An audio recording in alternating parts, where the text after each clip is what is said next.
Авылда кылны 40-ка ярышак. Урак тулы куәтенә дәвам итә.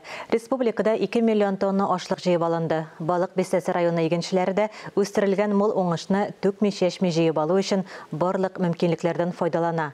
Комбайнчылар арасында хезмәт кешесен данлыйбыз республика конкурсының финалына узарга теләүчеләр дә бар. Быелгы уңыш муллыгы һәм сыйфаты буенча да былтыргы белән чагыштырырлык түгел, диләр балык бистәсе игенчеләре. Бөртекнең дымлык дәрәҗәсе түбән, клейковинасы яхшы сыйфатлы.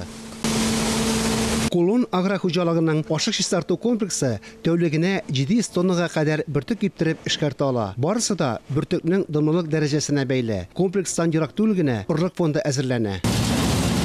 Хуҗалык кырларында 6 комбайн экипажы эшли. Тагын 3 комбайн уракта чиста игенчеләренә булыша. Урып җыюда әзерлекләр булмасын. Алтынга тиң кадерле минутларны әрәм итмәс өчен комбайннарны җентекләп әзерләгәннәр. Бүгенге көндә без хәзерге вакытта Кулун агро хуҗалыгының 90 гектарлы көзге будай кырында басып торабыз. Бүгенге көндә урып җыю бик яхшы бара дип әйтергә була. Менә бу кырда 2 комбайн алар орлыкка суктыралар бу көзге будайны. Комбайннар бөтенесе дә төзек, алай тоткарлыклар бүгенге көндә юк. Бүтән комбайн да кырда эшлиләр. Әллә нинди зур тоткарлыклар юк, әйбәт бара.